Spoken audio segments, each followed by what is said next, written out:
Welcome to this explainer. Research often feels like this locked fortress, right? Like it's strictly reserved for academics sitting high up in their ivory towers. But today, we're handing you the key. Whether you're an aspiring data scientist, a nonprofit campaigner, or just an independent thinker, high-impact problem solving is accessible to absolutely anyone. You don't need some magical formula. You really just need the right framework.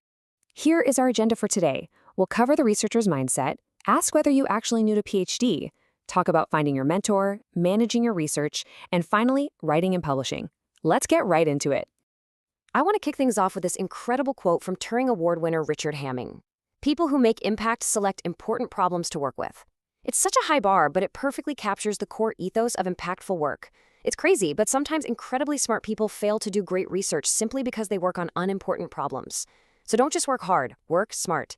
When you start a project, always aim for the problem with the biggest potential upside. All right, Section 1, the researcher's mindset. Before you even think about jumping to solutions, you have to pause and ask yourself a really vital question. What do I actually know, and what do I just assume? Amateurs jump to conclusions, but researchers, we hunt for evidence. For example, if a public campaign just isn't working, an amateur might immediately assume, oh, the audience is the problem. But a researcher stops and asks, wait, what actual evidence do I have that's preventing people from joining? You literally have to break down your problem logically and gather real evidence to find that root cause. And that leads us to this continuous, systematic loop that good problem solving relies on. You don't just take an action and move on with your life.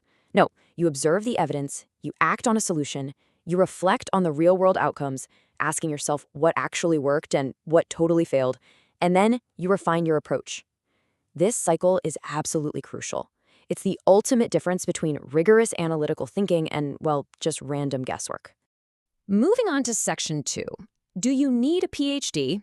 So let's address the massive elephant in the room. A PhD can be a huge barrier to entry. We're talking years of time and immense resources.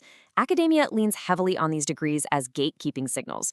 But out in the industry, the rules completely shift. You can literally bypass the traditional PhD route entirely if you build an undeniable portfolio of end-to-end projects. Applying and extending existing research to solve practical, real-world problems is a highly sought-after, totally valid path. You really don't need those letters after your name to make an impact. And if you want proof that you can succeed outside of those traditional structures, just look at some of the highly respected researchers making massive waves in machine learning and data science today without a PhD. People like Christopher Olah at OpenAI or Jeremy Howard with Fast.ai. They didn't rely on a credential, they relied on deep, undeniable mastery of their specific niches, and they executed brilliant, self-directed projects. Sure, it takes discipline, for sure, but it is entirely possible. Okay, Section 3, finding your mentor. Now, even if you're working independently, you can't do it entirely alone in a vacuum. You need someone to review your progress. Think of this exact anatomy as a cheat code for getting busy people to actually reply to your outreach emails. First, introduce who you are. Second, state exactly why you're emailing. Third, show them you've actually read their recent publications by highlighting what specifically interests you about their work. And finally, make a concrete, super low-friction request. Just ask for a brief 10-minute meeting next week and give them a few available time slots. Trust me, that structure right there is the secret sauce to getting a yes. Next up, Section 4, managing your research. Let's be real, research is inevitably messy. It's full of dead ends and totally unexpected data. So we really need to adopt a project manager persona to survive the chaos. First things first, you have to clearly separate a deliverable from a milestone. A deliverable is the actual tangible thing you produce, like a manuscript, a dataset, or a working prototype. A milestone, on the other hand, is an intangible decision point or a moment in time, say the day you decide whether to use method A or method B. Keeping track of both is what keeps you accountable. To keep everything aligned, a logical framework forces you to map those massive, broad goals all the way down to your daily activities. It basically guarantees that the hours you're sweating away in the lab or at your computer actually move the needle on your final objective. You break a high-level goal into specific outcomes, then into concrete outputs, and finally, down to the daily grind required to actually get there. And once you have those daily activities, you can build them into a work breakdown structure pyramid.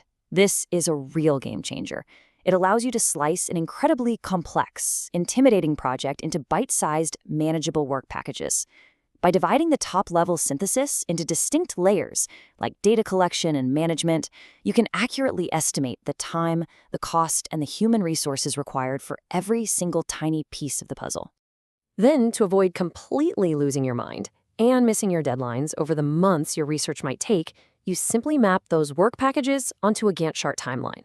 It instantly shows you where tasks overlap, where potential bottlenecks might pop up, and whether your deadlines are actually feasible. Honestly, it'll keep both you and your mentor sane. All right, our final section, Section 5, Writing and Publishing. Here is the ultimate, totally counterintuitive secret to writing a paper. You don't actually write it top to bottom. Nope. You start with the easiest part, your materials and methods, where you literally just list exactly what you did. Then you tackle the introduction, the results, and the conclusion. And you purposefully save the abstract for the absolute end. Why? Because you can only accurately summarize your entire project once every single other section is completely finished. Makes sense, right? Now, please consider this the absolute cardinal sin of academia. Never, ever submit your manuscript to multiple journals at the same time. You pick one and you wait. You can only send your research paper to one journal at a time. Only if they reject it or if you officially withdraw it can you move on to the next one on your list. It's a strict practical rule to avoid repeated publications, and breaking it will severely damage your reputation. So play it safe. As we wrap up this explainer, I want you to keep this brilliant warning from Richard Hamming in mind. Beware of finding what you're looking for. It's so easy when you spend months on a project to desperately want your hypothesis to be right. But true research is about finding the truth, not just confirming what you hoped to see. You have to let the data speak for itself. So, I'll leave you with this final thought. What important problem are you going to solve next? You understand the mindset now, you know how to bypass traditional credentials with a solid portfolio, you know how to approach a mentor, manage your tasks, and get your paper written. The only thing left to do is begin. I challenge you to apply this life cycle, pick an impactful issue, and go make your own mark on the world. Thank you so much for joining me, and I absolutely cannot wait to see what you discover.